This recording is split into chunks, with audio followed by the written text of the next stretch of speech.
السلام علیکم ورحمۃ اللہ وبرکاتہ۔ الحمد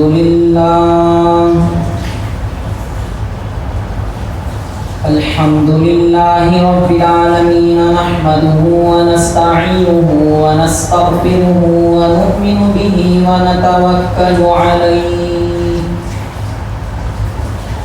ونعوذ باللہ من شرور انفسنا ومن سیئات اعمالنا، من يهده الله فلا مضل له ومن يضلل فلا هادي له،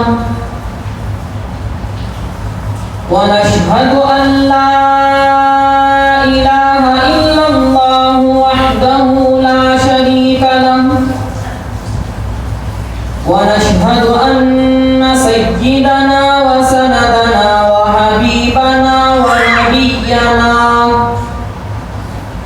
ونبينا ومولانا محمدا عبده ورسوله،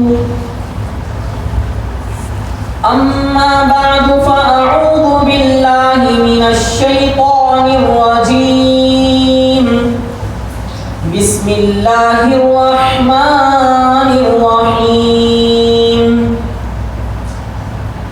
إن الله لا يغير ما بقوم حتى يغيروا ما بأنفسهم،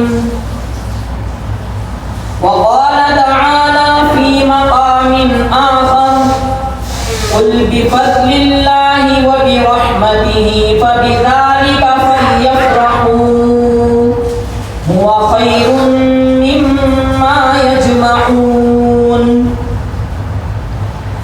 وقال تعالى في مقام آخر، إن عدة الشهور عند الله 12 شهرا في كتاب الله يوم خلق السماوات والأرض، منها 4 حرم، وقال النبي صلى الله عليه وسلم، اللهم بارك لنا في رجب شعبان وبلغنا رمضان، صدق الله مولانا العظيم وصدق رسوله النبي الكريم، ونحن على ذلك لمن الشاهدين والشاكرين، والحمد لله رب العالمين، اللهم بارك لنا في رجب وشعبان وبلغنا رمضان، اللهم صل على محمد بعدد أوراق الأشجار وبعدد أقطار الأمطار وبعدد دواب البحار والبحار، اللهم صل على محمد كما هو أهله ومستحقه۔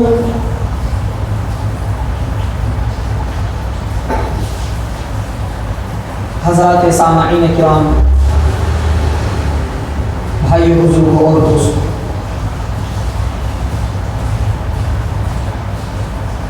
آج جمادی الثانی کے 29 تاریخ 20 پر 9 تاریخ ہے۔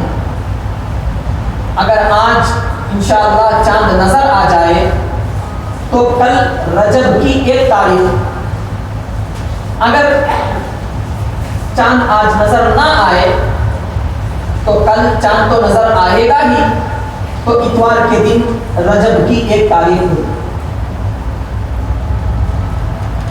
چونکہ ابھی 1 دن یا 2 دن کے اندر رجب کا مہینہ شروع ہونے والا ہے،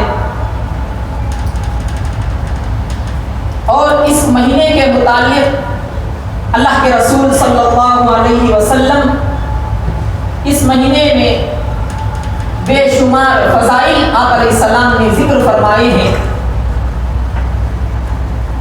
ایک حدیث ہے حضرت انس رضی اللہ تعالی عنہ کی، جس میں وہ فرماتے ہیں کہ جب رجب کا مہینہ آتا، جمادی الثانی کا مہینہ ختم ہو کر رجب کا مہینہ آتا، جیسے ہی رجب کا چاند اللہ کے رسول صلی اللہ علیہ وسلم دیکھتے تو آپ علیہ الصلوۃ والسلام یہ دعا پڑھتے، اللہم بارک لنا فی رجب و شعبان وبلغنا رمضان، کہ اے اللہ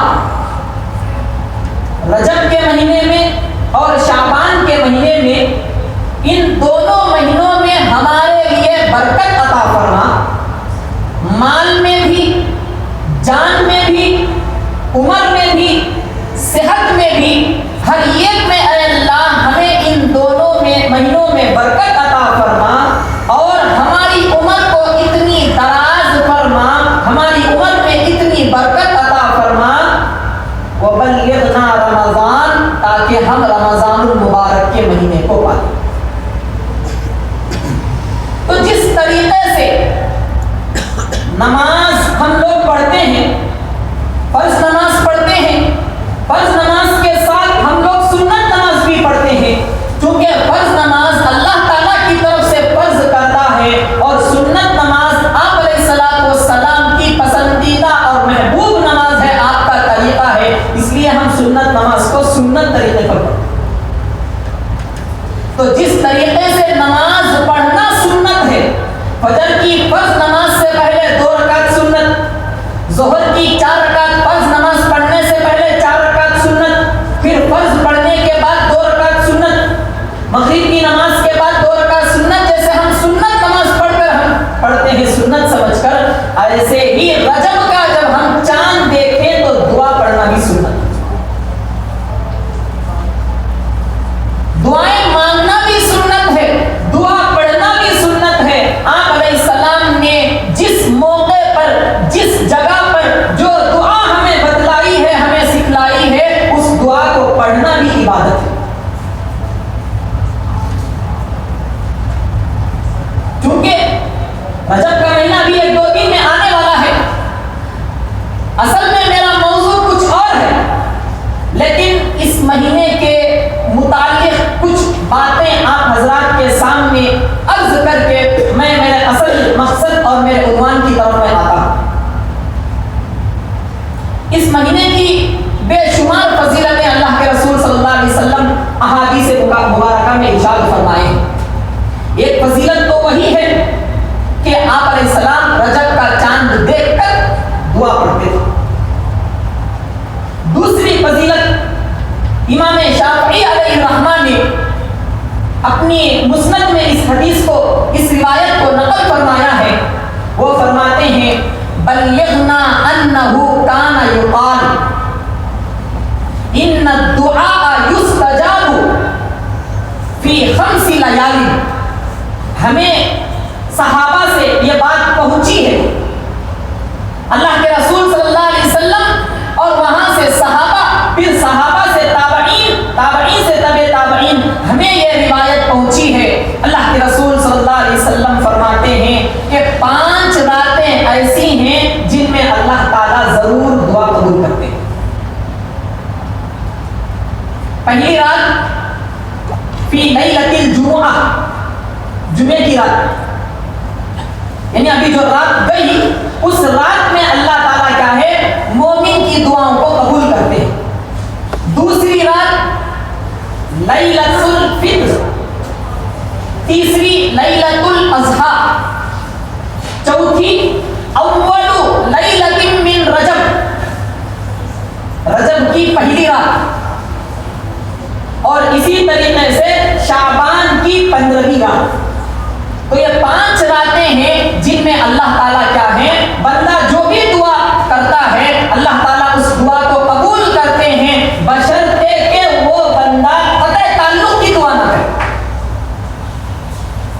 رشتہ داری کے ساتھ یا کسی کو نقصان پہنچانے کی یا کسی سے بدلہ لینے کی یہ دعا نہ کرے، بلکہ بندہ اپنے لیے خیر کی، اپنے لیے برکت کی، اپنے لیے مال و جان کے اندر برکت کی، اپنی اولاد کی دینداری کی، دنیا اور آخرت کی کامیابی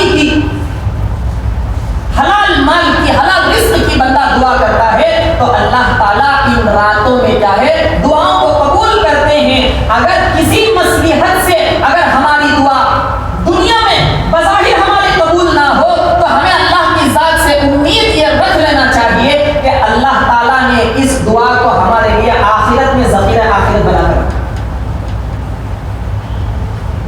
ایک فضیلت یہ ہوئی، حضرت عبداللہ ابن عمر رضی اللہ عنہ، ان کی بھی حدیث ہے جس میں اللہ کے رسول صلی اللہ علیہ وسلم ارشاد فرماتے ہیں کہ اگر کوئی آدمی رجب کا چاند دیکھ کر اس رات میں عبادت کر کے اللہ کو خوش کر کے جو بھی دعا مانگتا ہے، اللہ تعالیٰ اس کی دعا کو قبول کرتے ہیں۔ اور ایک بات سنو، حضرت مولانا اشرف علی تھانوی رحمۃ اللہ علیہ، جو ہمارے دیوبند کے مدرسے کے ایک بہت بڑے محدث گزرے ہیں، وہ فرماتے ہیں کہ یہ رجب ہی وہ مبارک مہینہ ہے جس میں اللہ تبارک و تعالیٰ نے ہمارے نبی صلی اللہ علیہ وسلم کو اپنے ابا عبداللہ کی پشت سے نکال کر بی بی آمینہ کے پیٹ میں لے کر، پھر اس کے بعد اللہ کے رسول صلی اللہ علیہ وسلم کی ولادت پیدائش ربیع الاول کے مہینے میں ہوئی، لیکن رجب کے مہینے میں اللہ کے رسول صلی اللہ علیہ وسلم اپنی ماں کے پیٹ میں تشریف لائے۔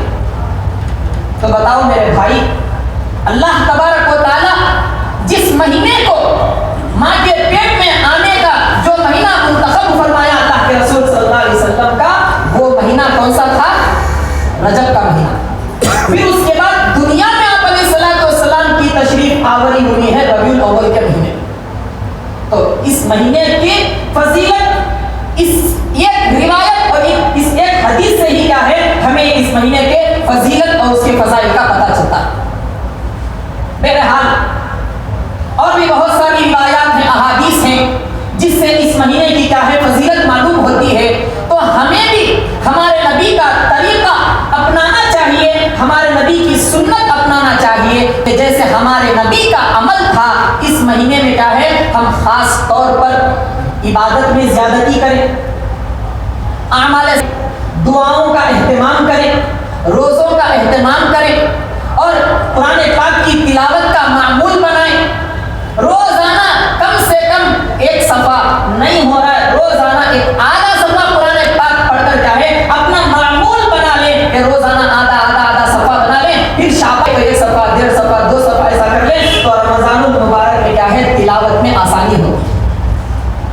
یہ معمول کریں اور اللہ تعالیٰ سے دعا بھی کرتے رہیں کہ اے اللہ ہمیں رجب میں اور شعبان میں برکت عطا فرما، اور رمضان المبارک کے کیا ہے وہاں تک ہماری عمر کو دراز فرما کہ اللہ کیا ہے ہم رمضان المبارک کے مہینے کو پائیں۔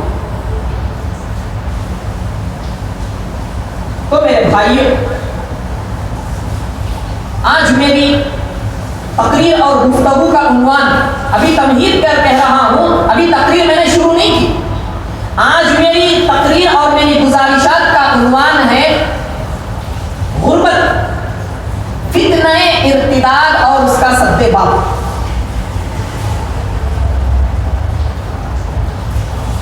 دنیا میں تقریباً 4200 تقریباً مذاہب ہیں، قومیں ہیں۔ مسلمان بھی، اسلام بھی ایک مذہب ہے، غیر کا بھی ایک مذہب ہے، یہودیوں کا ایک مذہب ہے، عیسائیوں کا مذہب ہے، ہندوؤں کا مذہب ہے، جین کا، بدھزم کا، اور بہت سارے نہ جانے ساری دنیا میں تقریباً 4000 سے زائد مذاہب اور قومیں چلتی ہیں۔ مسلمان کو چھوڑ کر باقیہ تمام قومیں، تمام مذاہب اپنی ترقی کے لیے، آگے بڑھنے کے لیے آگے دیکھتی ہے۔ ہندو بھی، یہود بھی، عیسائی بھی، جین بھی، بدھزم بھی، جتنے دنیا میں مذاہب آج دنیا میں پائے جاتے ہیں، وہ سب اپنی ترقی کے لیے، آگے بڑھنے کے لیے، کامیاب ہونے کے لیے آگے دیکھتے ہیں کہ کیسے کرنا ہے۔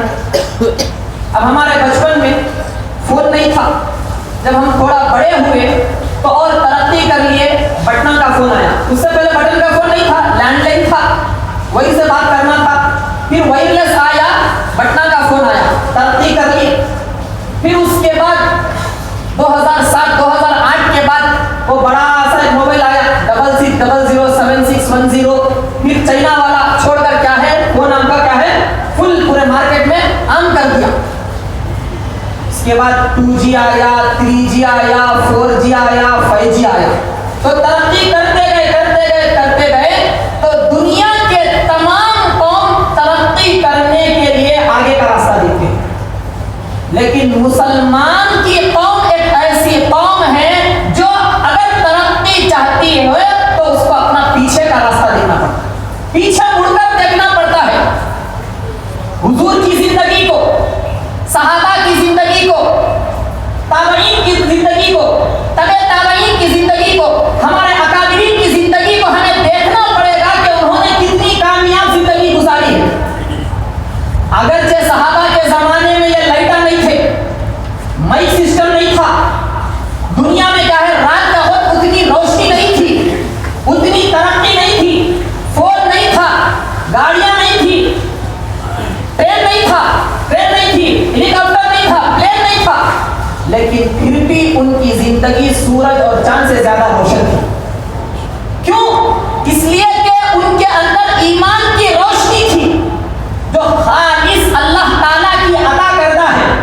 اگر میں یہ بات کہوں کہ صحابہ کی زندگی کتنی روشن زندگی تھی، انہوں نے کتنی اچھی زندگی گزاری، اللہ تعالیٰ ان سے راضی ہے، تو آپ حضرات یہ کہہ سکتے ہیں کہ حضرت ہمیں بھی معلوم ہے کہ صحابہ کتنا اچھا زندگی گزارے، صحابہ کے اندر ایمانی طاقت تھی، صحابہ کے سامنے کیا ہے حضور کی زندگی تھی، آپ علیہ السلام کا مبارک چہرہ تھا، یہ ہم اور آپ محبت سے کہہ سکتے ہیں. لیکن میں آپ حضرات کو غیروں کا حوالہ دیتا ہوں. گاندھی جی معلوم؟ گاندھی جی اگر نہیں معلوم بولے تو جیل میں کتنے نوٹا ہی کی پورے چلتا. اگر گاندھی نہیں بولے تو گاندھی جی نہیں بولے تو نوٹا کیا ہے ایک نوٹ بھی چلتی.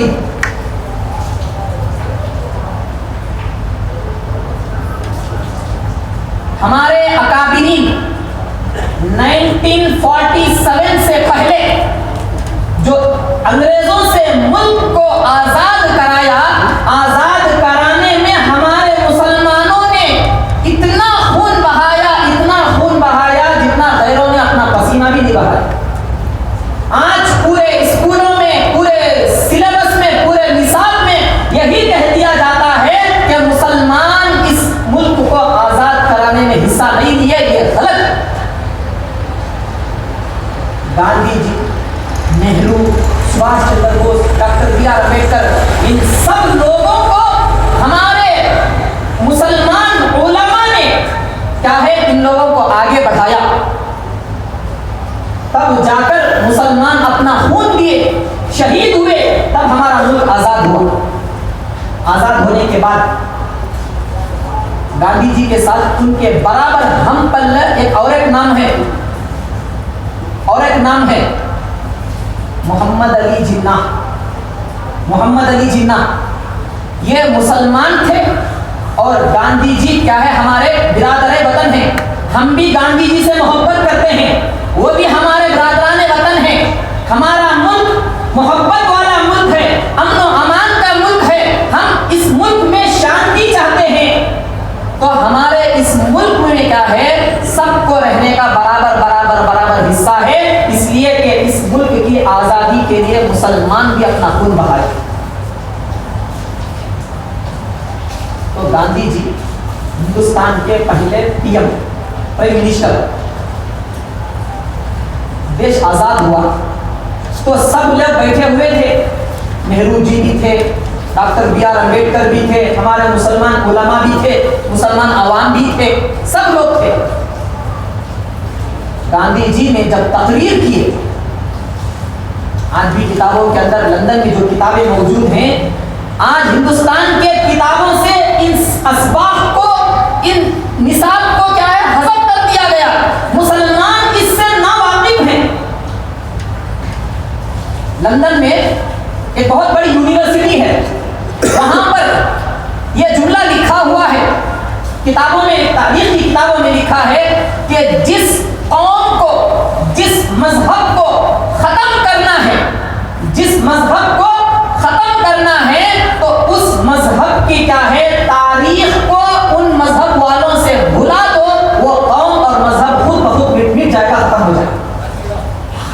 مسلمان کو کیا ہے، مسلمان کی تاریخ نہیں معلوم. ڈگریاں پہ ڈگریاں حاصل کر رہے ہیں، MBBS کی ڈگری، B.Ed کی ڈگری، MA کی ڈگری، B.Ed کی پتہ نہیں کیا کیا ڈگریاں آ گئے، لیکن مسلمان کو اپنے نبی کی تاریخ پوچھو، نبی کی سیرت پوچھو، صحابہ کی سیرت پوچھو، کسی کو معلوم نہیں.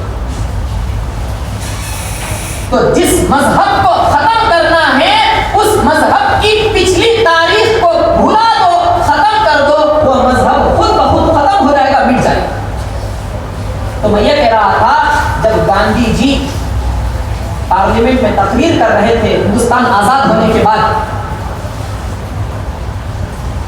کہنے لگے کہ ہم ہندوستان کو ایک محبت والا ملک بنائیں گے. ملک کیا ہے، سارے ملک میں امن و امان، شانتی کا پیغام لے کر آئیں گے، اور ملک کو ایک بہترین طریقے پر چلانے کے لیے، میرے الفاظ نہیں، گاندھی جی کے الفاظ میں نقل کر رہا ہوں جو کتابوں میں لکھا ہے، ملک کو ایک بہترین طرز اور طریقے پر چلانے کے لیے میں رام کا حوالہ نہیں دیتا، لکشمن کا حوالہ نہیں دیتا، کسی اور دیوی دیوتا کا نام نہیں لیتا، اس لیے کہ یہ لوگ ہزاروں سال پرانے ہیں جن کی زندگی کا عنوان آج ہمارے سامنے موجود نہیں ہے. میں تم سب سے کہتا ہوں کہ اگر ہمارے اس ملک کو امن و امان کے ساتھ چلانا ہے، سب کو لے کر محبت کے ساتھ چلانا ہے، تو میں تم لوگوں کو مشورہ دیتا ہوں کہ تم لوگ ابو بکر اور عمر کی زندگی کو سامنے رکھ کر اس ملک کو محبت کے ساتھ چلا سکتے. ایک غیر بھی حوالہ دے رہا ہے کس کا، حضرت ابو بکر اور حضرت عمر کا. اور گاندھی جی ہی ایک غیر ایسے ہیں جنہوں نے اپنے مذہب کو بھی پڑھا ہے اور ساتھ ساتھ اسلام کو بھی پڑھا ہے،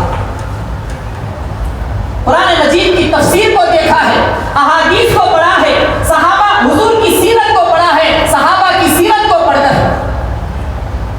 اور جو آدمی اسلام کا مطالعہ کرتا ہے، اگر کوئی غیر اسلام کا مطالعہ کرتا ہے تو میرے بھائیوں اسلام کا وہ مخالف نہیں بنتا، یا تو وہ اسلام قبول کر لیتا ہے یا نہیں تو وہ خاموش ہو جاتا ہے.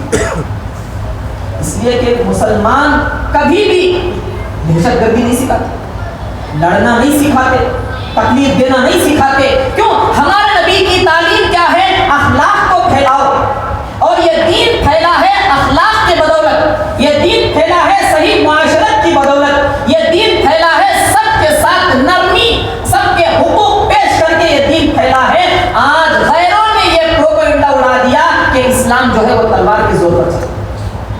میرے بھائیوں اسلام جو ہے وہ محبت، امن و امان اور سلامتی کا مذہب ہے، اور یہی ہمیں اسلام دعوت دیتا ہے.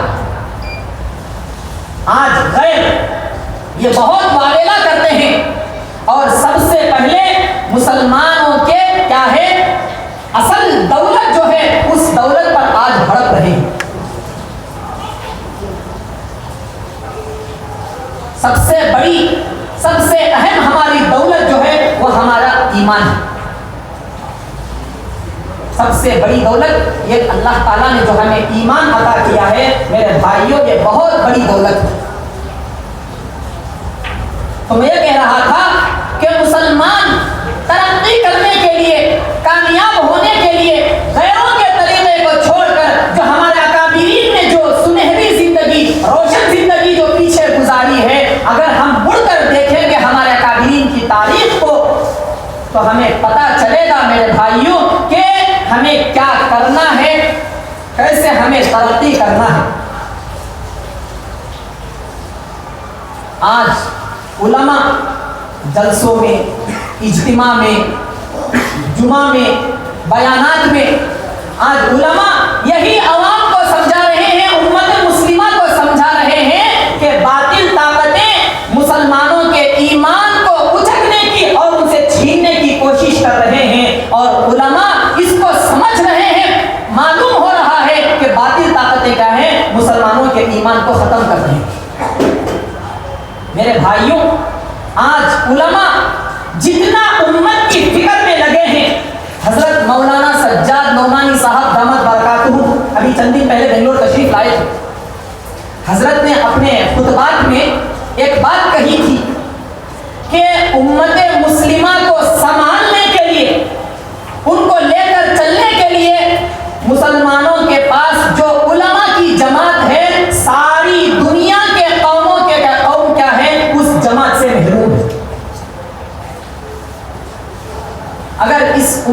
ہیں، علماء نہیں رہیں گے، اکابرین نہیں رہیں گے، مشائخ نہیں رہیں گے، تو میرے بھائیوں امت مسلمہ کا کیا ہے غیر منٹوں میں ختم کر دی۔ اسی لیے آج غیر مدارس پر، مساجد پر، خانقاہوں پر یو پی میں دیکھو اور کئی علاقوں میں دیکھو، کئی شہروں میں کیا ہے مدارس کو ٹارگٹ بنائے ہوئے ہیں، علماء کو ٹارگٹ بنائے ہوئے ہیں کہ اگر ان مدارس اور مکاتب کو ختم کر دیا جائے تو مسلمانوں کا ختم کرنا بہت آسان ہے، بہت آسان ہے مسلمان کو ختم کرنا۔ ختم کیوں نہیں کر رہے ہیں؟ صرف علماء سامنے کھڑے ہیں۔ ابھی مدارس گزشتہ سال یا اس سے پہلے سال ایک یہ آیا، نوٹ آیا کیا کہ یہ مدارس میں کیسا چلتا، مدارس کیسے چل رہے ہیں، اتنے ہزار بچوں کو دارالعلوم دیوبند میں تقریباً 10,000 سے زیادہ بچے پڑھتے ہیں، اب ان کے کھانے کا کیسا، پینے کا کیسا، حکومت سے 1 روپیہ لیتے نہیں، پھر بھی یہ مدارس کیسے چلتے ہیں۔ اب لوگ کیا کریں، مدارس کا سروے کریں، دیکھیں گے مدرسے کیسا چلتے ہیں۔ ان لوگوں کو یہ نہیں معلوم کہ مدرسے کیسے چلتے ہیں، خود علماء کو نہیں معلوم۔ مدرسے کا نظام اللہ تعالیٰ کا نظام ہے، اللہ تعالیٰ کا غیبی نظام ہے، اللہ تعالیٰ غیب سے مدارس کو چلاتا ہے، مدارس کی حفاظت کرتا ہے، خود علماء کو نہیں معلوم، تو یہ ان پڑھ لوگوں کو، غیروں کو کیا پتا چلے گا کہ مدارس کیسے چلتے ہیں۔ لیکن میرے بھائیوں وہ لوگ جی جان سے یہ محنت کر رہے ہیں، کوشش کر رہے ہیں کہ کیسے مدارس کو ختم کیا جائے، مکاتب کو ختم کر دیا جائے۔ اگر اور مدارس نہیں رہیں گے، خانقاہ نہیں رہے گی، تو میرے بھائیوں مسلمانوں کو ختم کرنا بہت آسان ہے۔ تو مسلمان کی ترقی ہمارے اکابرین کی زندگی کو پڑھنے میں، پچھلے ہمارے جو مشائخ ہیں ان کے حالات کو پڑھنے میں، صحابہ کرام کی زندگی کے حالات کو پڑھنے میں ہماری ترقی کا راز پوشیدہ ہے۔ اگر ہمیں آج بھی ایک کامیاب تاجر بننا ہے تو ہمیں حضرت عثمان رضی اللہ تعالی عنہ کے طرز کو دیکھنا پڑے۔ اگر ہمیں واقعی میں سیاست کرنا ہے، ایسے نہیں جیسے آج کل کر رہے ہیں، پیسے پھینکو ووٹ لے لو، جتنے زیادہ جو آدمی پیسے دے گا اس کے حق میں ووٹ، یا نہیں تو پیسے دے کر کیا ہے وہ پورے مشنا کے مشنا خرید رہے ہیں۔ اگر صحیح طور پر اسلامی نہج پر اللہ کے رسول صلی اللہ علیہ وسلم نے ملک کو کیسے چلانا یہ بھی ہمیں بتا کر گئے، تجارت کیسے کرنا یہ بھی بتا کر گئے، گھر کیسے چلانا یہ بھی بتا کر گئے، دکان کیسے چلانا، معاشرت کیسے سنبھالنا، علاقے کو کیسے سنبھالنا، ہر چیز اللہ کے رسول صلی اللہ علیہ وسلم ہمیں دے کر گئے ہیں۔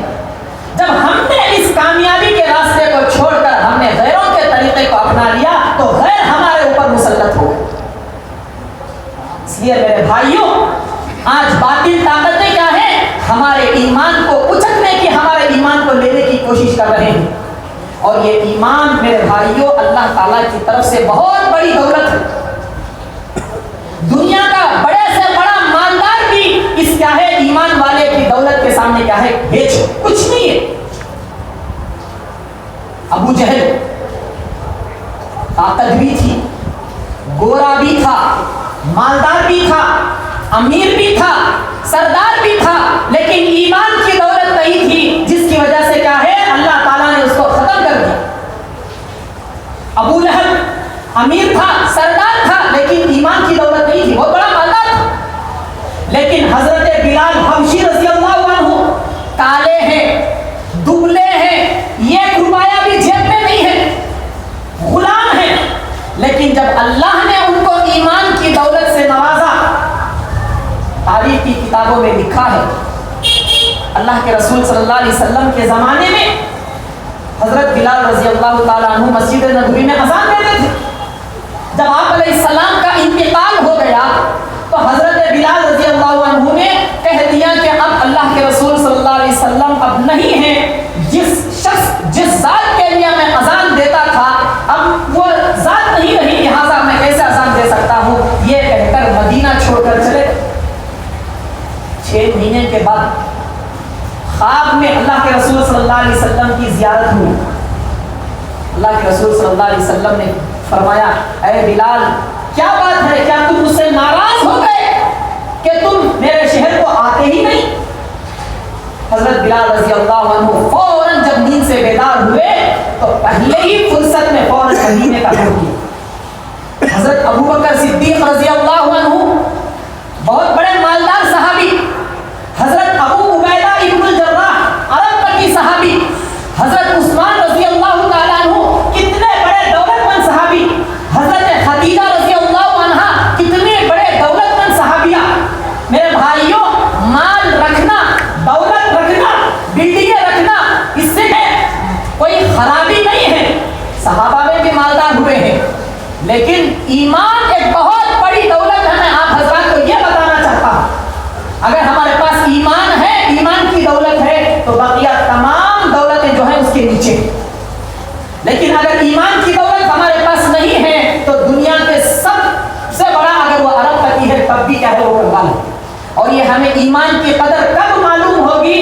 جب ہمارا جسم، ہماری روح ہمارا جسم چھوڑ دے گا اور ہماری لاش کو لے جا کر جب قبر میں دفن کریں گے تب یہ ایمان کی دولت کی قدر سمجھ میں آئے گی۔ آج پوری دنیا کے لوگ کیا کہتے ہیں کہ ہم ایجوکیٹڈ ہیں، پڑھے لکھے ہیں، ہمارے پاس مال ہے، ہمارے پاس جائیداد ہے، ہمارے پاس بلڈنگیں ہیں، لیکن پھر بھی وہ لوگ ایمان والوں کے پیچھے کیوں پڑے، مسلمان کے پیچھے کیوں پڑے ہیں؟ حالانکہ ان کا دعویٰ یہ ہے کہ ہم علم والے ہیں، ہم مال والے ہیں، ہمارے پاس حسب نسب ہے، ہمارے پاس عہدہ ہے، ہم بڑے سے بڑے کیا ہے پرائم منسٹر ہیں، ہم ملک کے وزیر اعظم ہیں، لیکن پھر بھی وہ مسلمانوں کے پیچھے کیوں پڑے؟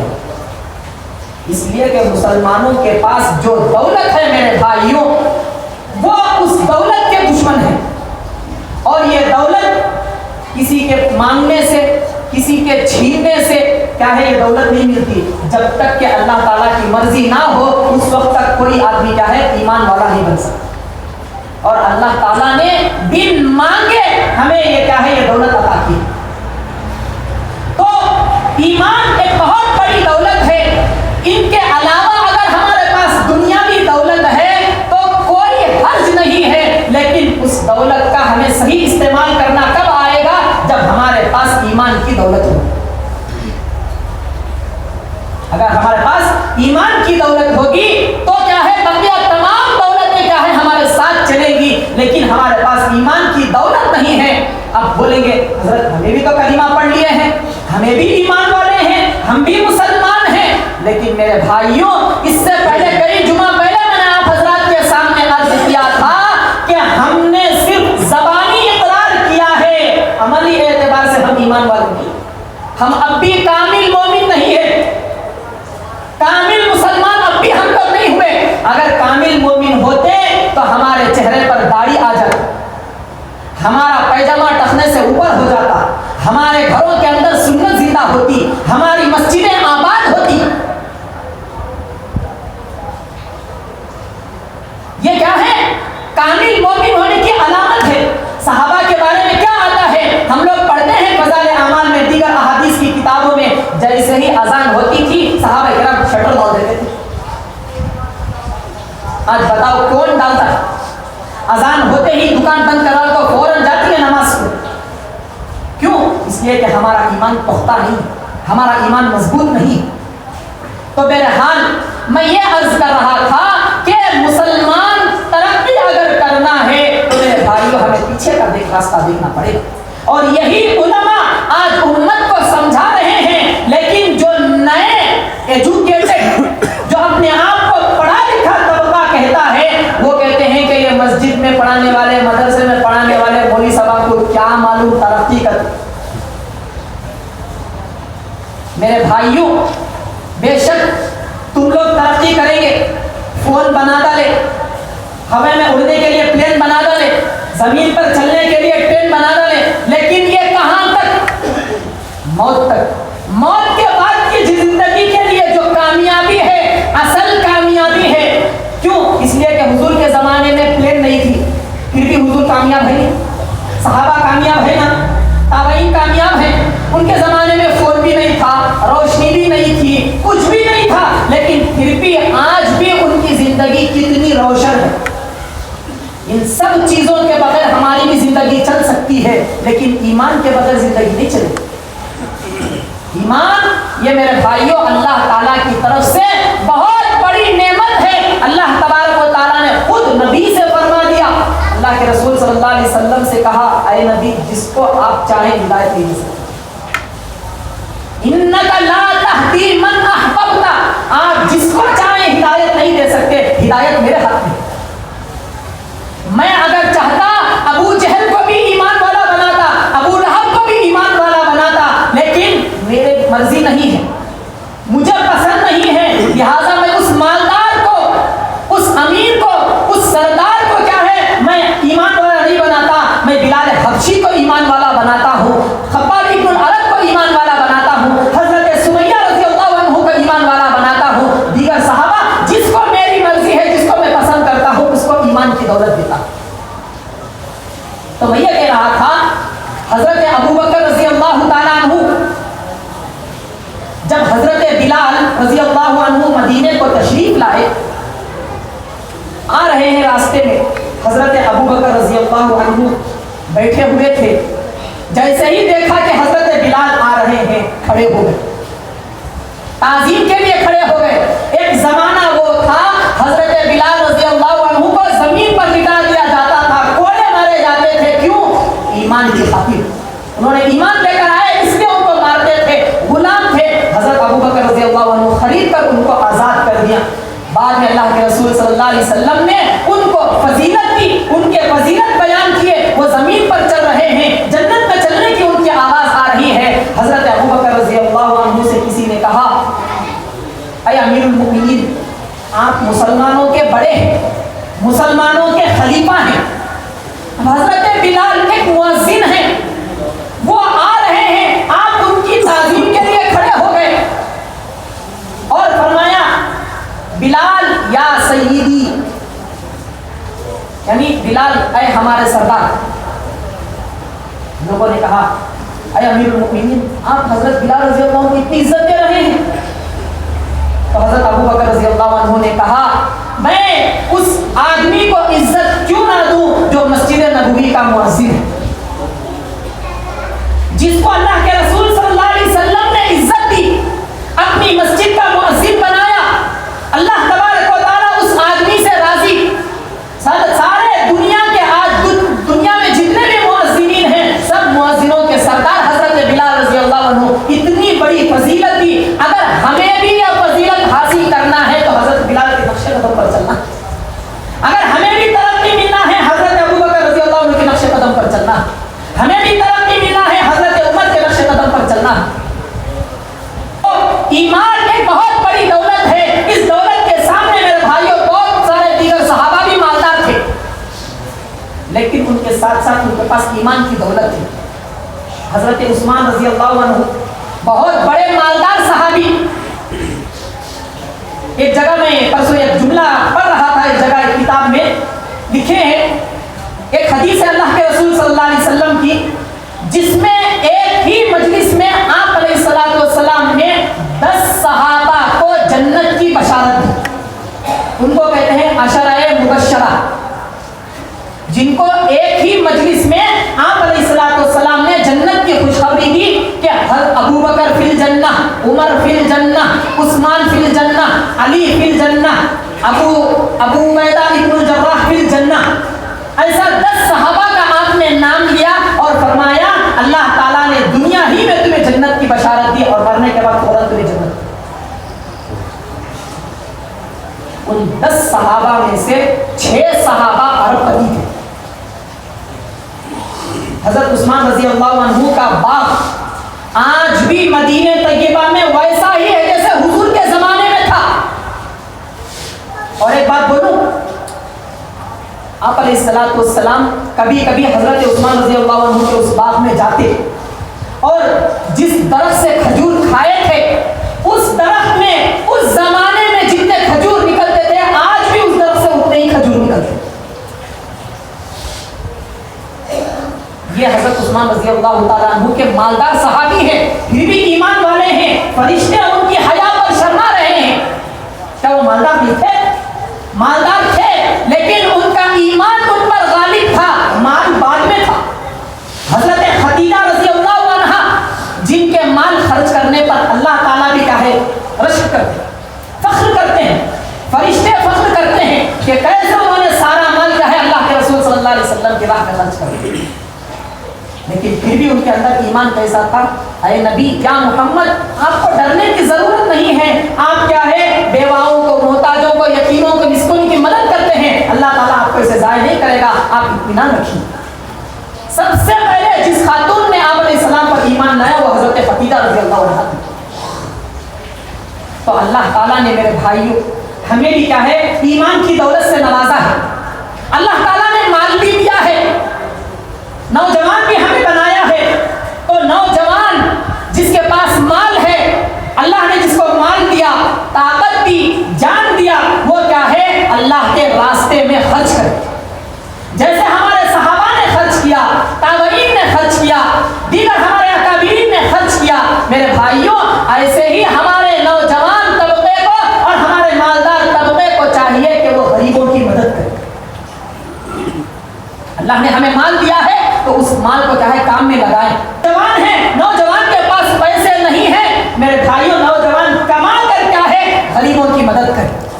آج ہمارا نوجوان کیا ہے پیسے کمایا، جیب میں ذرے پیسے رکھ لیے، گاڑی کو سی لیں گے، فوج کو سال لیں گے، آئی فون 13 آیا، آئی فون 14 آیا، اب آئی فون 15 آیا، 1.5 لاکھ روپے کو فون لیں گے۔ لیکن وہ 1.5 لاکھ کا فون کیا ہے، کیا کام کرتا ہے؟ وہی کام کرتا ہے جو 5-10 ہزار کا فون کام کرتا ہے۔ ایک مرتبہ جب میں عمرے کو گیا تھا تو ایئرپورٹ میں ایک دکان پناں کا، وہاں ایک دکان میں ایک پین دیکھا، 9,990 پر 9 روپے پین۔ کتنا 10,000 روپے۔ یہ پین کو اتنے روپے دینا کیا؟ 10,000 روپے نہیں، یہ برانڈیڈ پین، کمپنی کا پین۔ اچھا کمپنی کا پین ہے تو رکھتے ہی انہیں لکھنا شروع کر دو تھا کیا؟ نہیں، اسے بھی لکھنا پڑتا۔ اب وہ 10,000 روپے کا پین بھی وہ کام کرتا ہے یا 10 روپے والا پین بھی یہی کام کرتا ہے، تو اس پین کے اوپر کہیں کو 10,000 روپے خرچ کرو۔ تو میرے بھائیوں ہمارے مسلمان نوجوان اور ہمارے امت میں جو مالدار ہیں ان کا پیسہ کیا ہے پانی کی طرح بہ رہا ہے۔ شادیوں میں دیکھو، ولیموں میں دیکھو، چہلم میں دیکھو، میت میں دیکھو، ہر جگہ پیسے خرچ کرنے کے لیے تیار ہیں، لیکن نہیں دیتے تو کسی غریب بچی کی شادی میں نہیں دیتے، کل کبھی مدرسے والے پوچھنے آئے تو دیتے نہیں، صدقہ خیر خیرات کرو گے تو دیتے نہیں۔ کتنا دیتی؟ دیکھ کو 2-3 نوٹیں زیادہ نکل جاتی ہیں، دیکھ کو نکال کو 10 روپے لپٹ کو ایسا لپٹ کو رہتا ہو، اگر پھر کمیٹی والے کھولے تو بھی 10 روپے چلنا ہے، ویسا لپٹ کو کون بھی دیکھے نہیں سکتا، دے کر چلے جاتے۔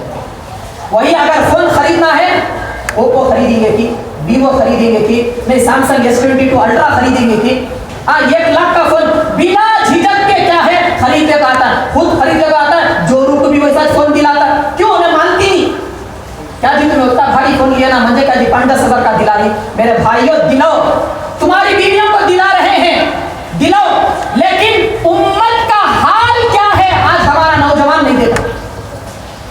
ہم فون پر، قلم پر، واچ پر لاکھوں روپے خرچ کرتے رہے ہیں۔ راڈو کی واچ کتنا؟ 80,000، 1 لاکھ روپے واچ۔ ٹائم کیا دکھاتی ہے؟ Watch time. کوئی 1 لاکھ روپے کے خرید لے گا بولے تو اس کا وقت نہیں بدلتا، وقت اتنا ہی دکھاتا ہے، تو پھر واچ پر اتنے روپے خرچ کرنے کی ضرورت کیا ہے؟ لاکھوں روپے فون پر، لاکھوں روپے واچ پر، لاکھوں روپے گاڑی پر، کروڑوں روپے شادی میں خرچ کر رہے ہیں، اور پڑوس کی ہماری مسلمان بہن کا ہے 100 روپے میں، 200 روپے میں آج ہماری مسلمان بہنوں کا سودا ہو رہا ہے۔ غیروں کے پاس جا رہی ہے، کیوں؟ ان کے پاس 100 روپے کھانے کو نہیں ہے، اس لیے اپنے جسم کو بیچ رہے، اپنے ایمان کو بیچ رہے۔ اب اس کا وبال کس پر؟ میرے بھائیوں آج جو ماحول چل رہا ہے، بنگلور میں